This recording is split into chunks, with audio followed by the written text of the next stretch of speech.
himself. You can hear the impala in the distance.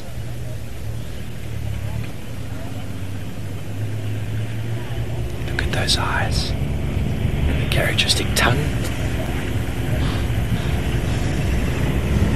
You hear the impala shouting. There we go, there's the money shot.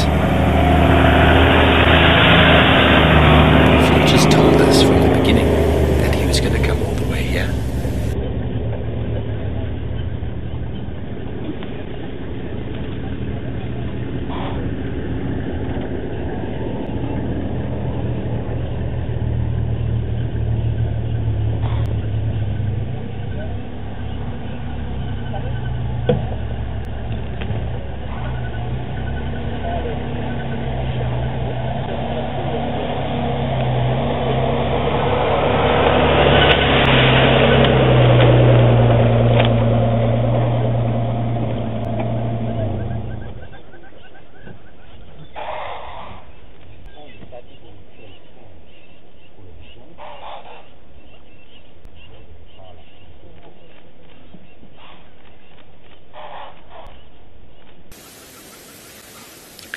He's still very wary.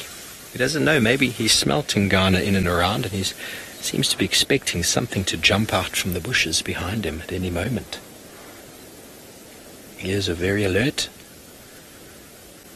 You can see how important water is, why we always go and check our watering holes, and how almost every night we have an impala going absolutely crazy, or something going crazy in and around here. Something comes to drink, the animals spot them.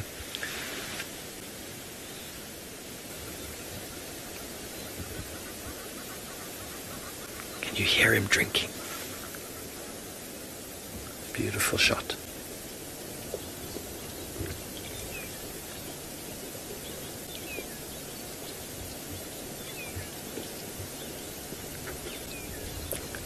So unlike us, we're able to just go and grab a cool drink whenever we want to. Hukumuri's moved off and he's gone and hunted and he's eaten something. He's clearly eaten something. Tell by the size of his belly. He's waited all day to come down here and have a drink. So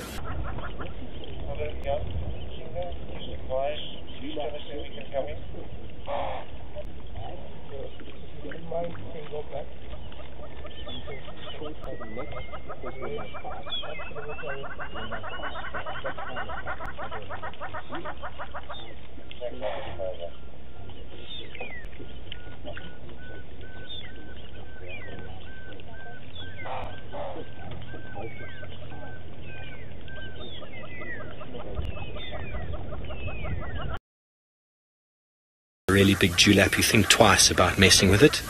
Similar sort of process works with lions. It hopefully tries to avoid the confrontation rather than provoke it.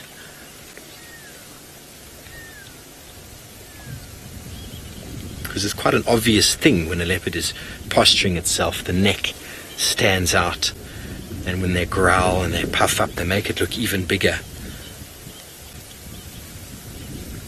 He's a thirsty boy.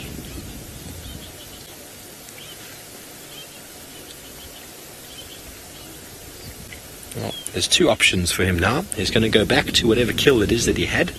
Chances are he's finished it, or he's going to find himself a nice comfortable spot and lie down.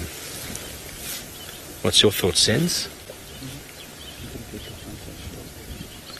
Okay, we're just going to move forward a little bit to see if we can get a little bit more in front of him there.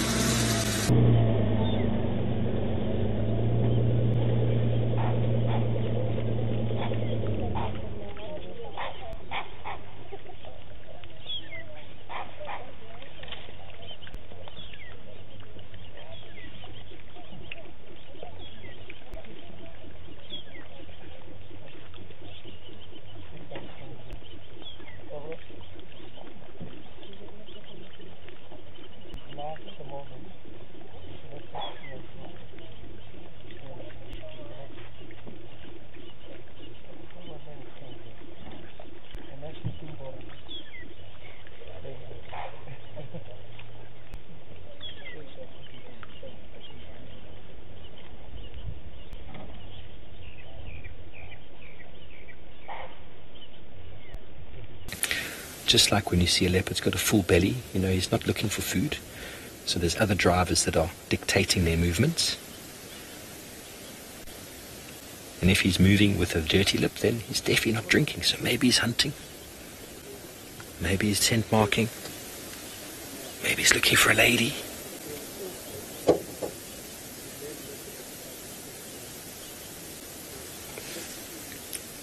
Sense I don't want to go around the other side there now, because I'm going to ruin the shot with these peeps.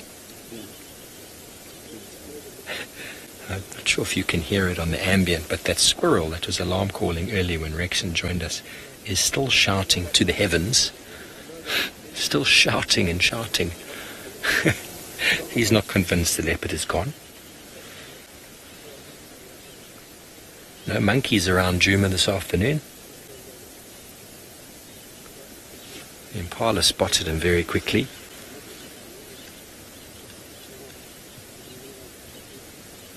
I wonder if he's actually being a little bit cheeky there and planning on leaving any water for anyone else.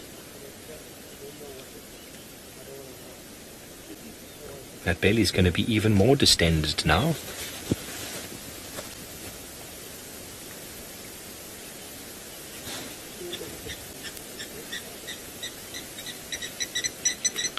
And here the blacksmith lapwing overhead. Birdie does indeed. All leopard's tails have got a life of its own. Don't know if you've ever played with cat's tails at home.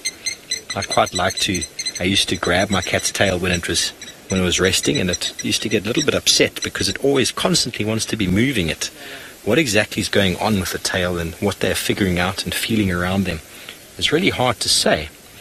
But it's very, very important for communication with youngsters, for their balance in a tree.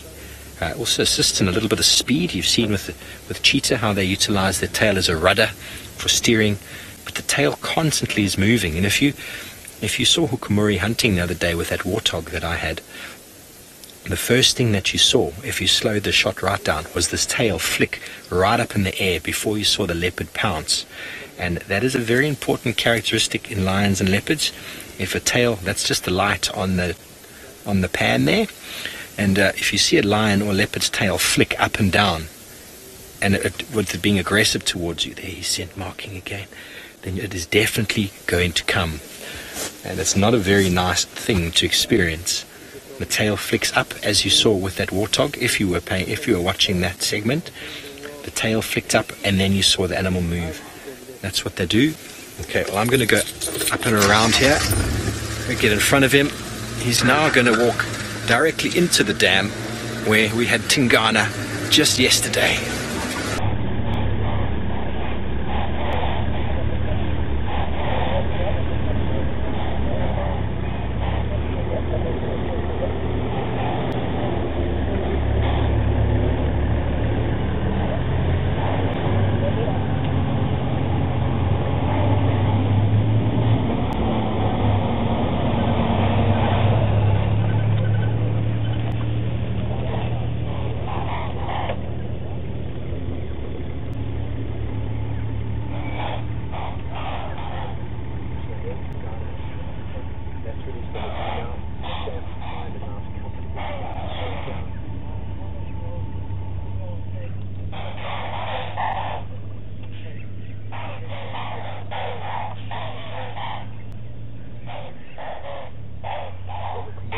the morning before last.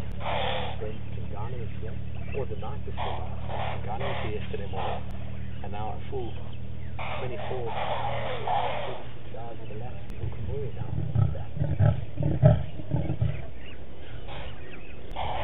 Challenge has been issued.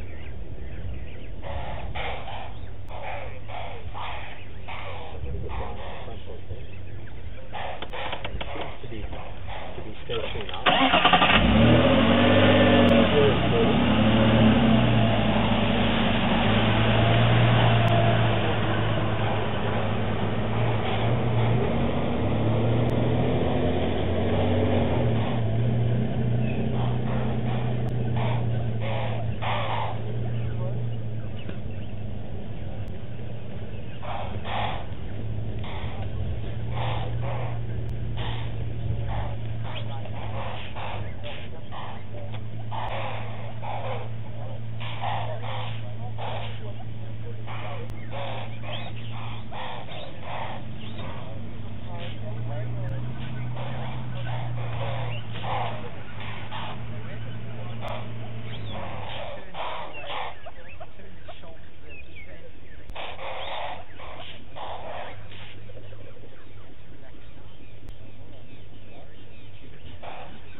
How beautiful is that?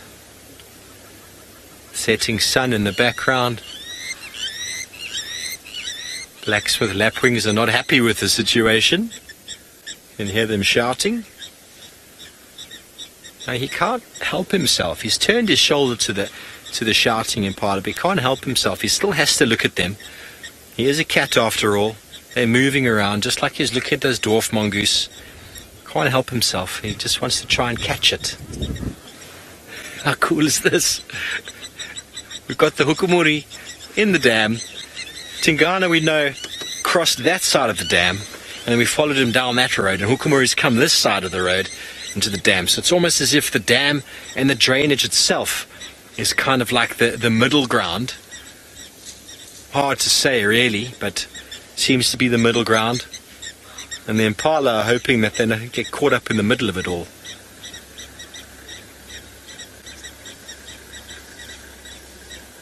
You might hear other vehicles. We do have other vehicles in the sighting. They will switch off very soon.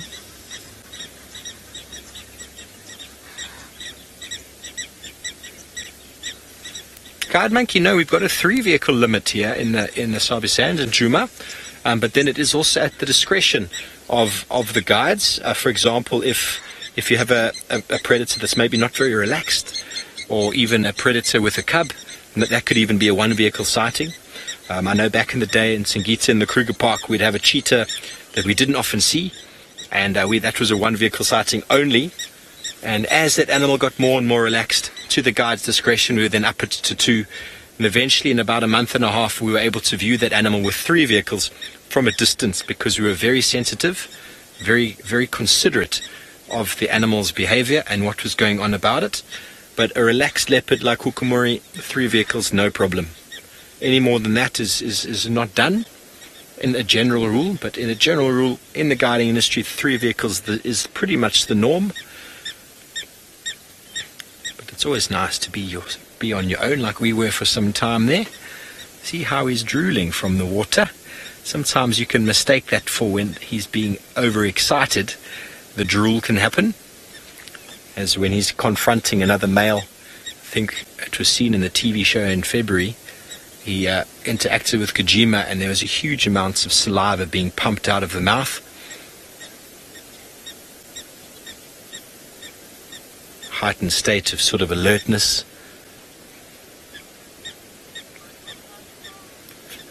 Okay, well, we're going to stay with him for a little bit. Might make some space for a few minutes, let another vehicle in. Let's go and see exactly what Ralph is doing with the sunset.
We are indeed. You see the beautiful sky in the background.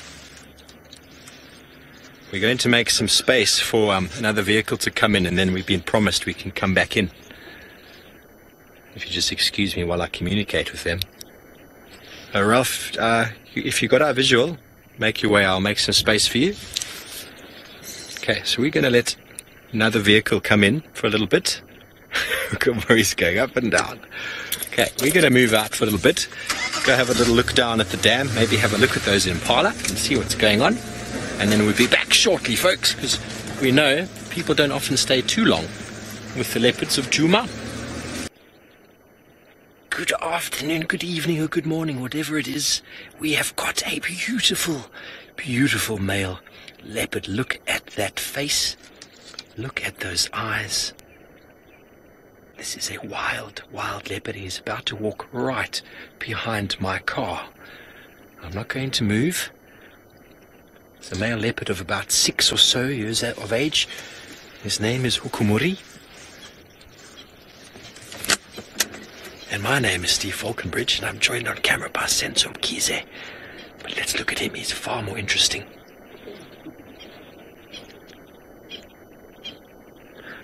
Sorry about that. But we have been with this male leopard for some time. He had a huge drink of water at the waterhole, and his belly is quite full. He's a new addition to the area. He's been here for about 3 months, and he is staking claim to it by scent marking, urine spraying, and we had him just a moment ago scratching on the trees.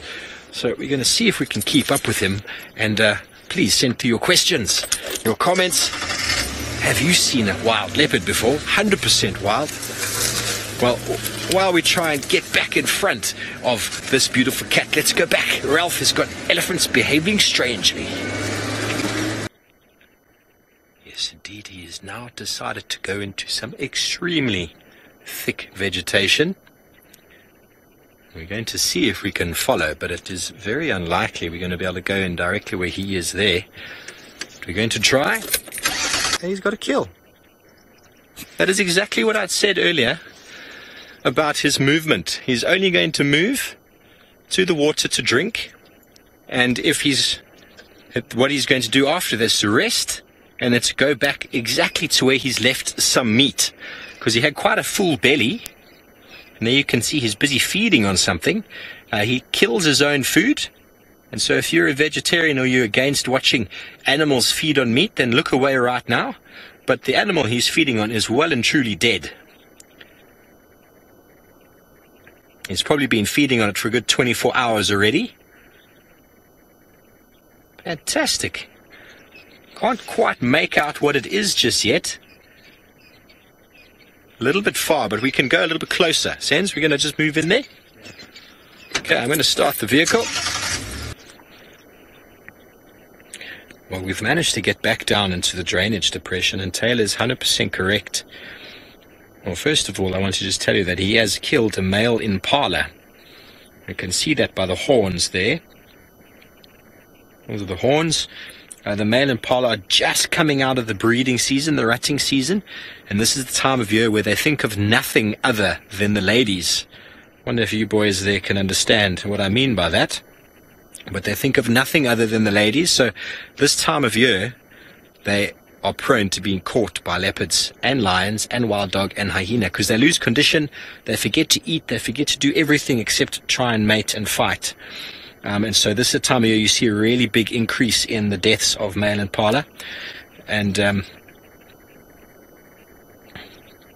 Migo, well, Taylor was telling you about the wind before, and a lot of the animals that are out here, they need to hear what's going on. So the sounds around them are very important. So when it's windy, it muffles the sound of an approaching predator. So wind really, really distracts animals, really disturbs them, especially the prey animals, because they can't hear what's happening.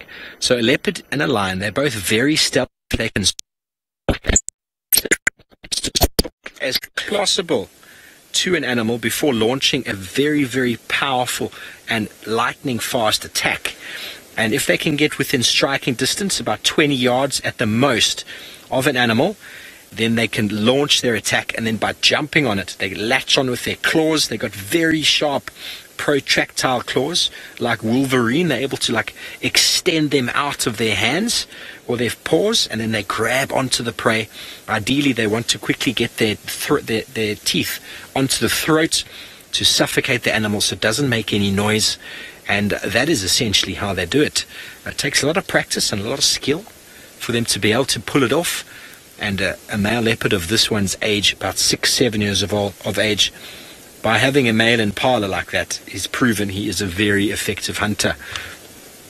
A male impala is a very strong animal. They weigh about 140 odd pounds.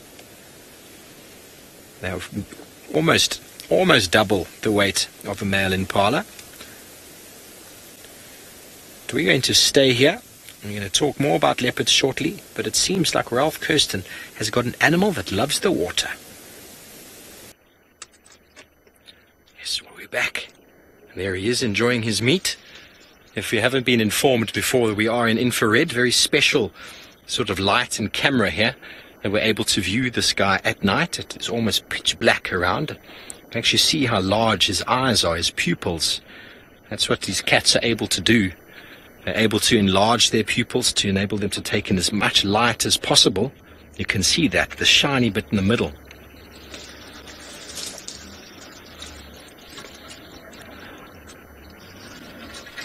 Sarah, the leopards get their names depending on where they're born and who finds them. We're in the Sabi Sands, quite a large game reserve with lots of leopards. And if, for example, an area has a leopardess and she has a cub, and that cub becomes a female, quite often that area will name her depending on the language and what she does.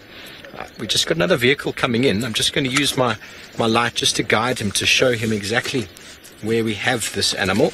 And Hukumuri, sorry about my light in the way there, and Hukumuri comes from named after a river from quite far south from where we are now. What's going on with my light, Enzi? Sorry about my head.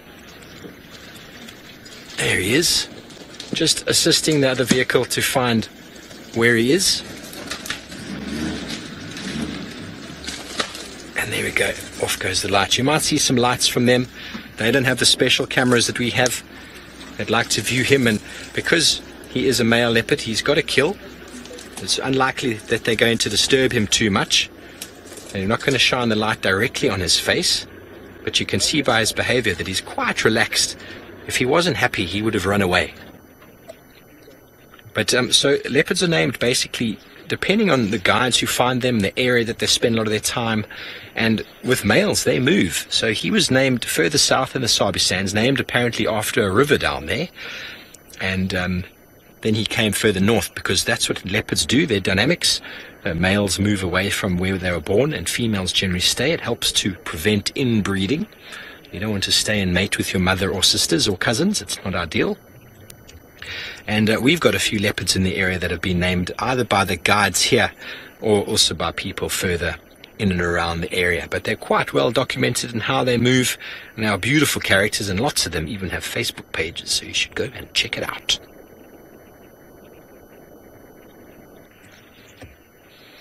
He's doing very well in eating it. He had quite a full belly, and I did suggest earlier that after he was drinking, he was going to do one of two things, and that would be either to just lie down by the waterhole and relax, or walk all the way back to his meal, and that is what he's done. In his mind's eye, he was thinking, if I don't go back, someone's going to find it. And I know back home you can't smell it, but you can smell the death here. You can smell the meat, you can smell the stomach, and very, very soon, I have no doubt about it, we're going to have hyena materializing into the scene. What leopards normally do is they take their kill up a tree to prevent it being stolen by hyena, which are very sort of voracious scavengers that will come in and take the meat from him. They will think twice about trying to compete with a big male leopard, but if they accumulate in large numbers, 2 or 3 of them, they'll have no problem stealing that off him. So in his mind's eye, he was thinking, I've got to get back there before the hyena do. Juan, leopards can run pretty fast, but they're mainly a sprinter. They don't go very fast over long distances, so they can go at about top speed about 42, 45 miles an hour. That's a sprint, though. You see how he's perked his ears up? He's listening for absolutely anything. And he needs to, because he can get away from the kill very quickly, and he would if something sprang at him. He wants to avoid any biting on his back legs or any injury. A leopard that gets injured is a leopard that is not going to survive. They need to be able to climb trees to evade larger predators such as lion, and they also need to take their kills up trees to enable them to feed at length. Well, we're going to stay here with this big 5 animal, the leopard, and it appears as Ralph has got some big fat animals on dry land. Yes, we are. And he's just moved behind the bushes, and there doesn't seem to be too much we're going to be able to do about that. He's finished eating. You can see his spots. That's how camouflaged he is. He's finished eating and he started grooming himself, and he's now decided to, just in time, to take himself out of the spotlight. Of the camera. He was in a nice position before. Alex, yes, we try. We try and document everything what the leopards are doing out here, where they're moving, what they're feeding on, who they're mating with, because we want to know whose dad is going to be. Because essentially what happens is you'll get a male leopard that dominates an area, and 2 to 3 females can sort of be in the area with him, and he will be the father to all the cubs that are sired by that individual.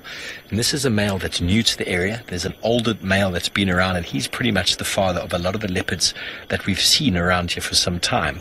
And there's a good chance that if this guy takes over, there's going to be conflict with new babies, with new youngsters. So it's very important for us to understand who the father is and who they're mating with, so we know what to expect when it comes to males confronting new cubs and new litters. We have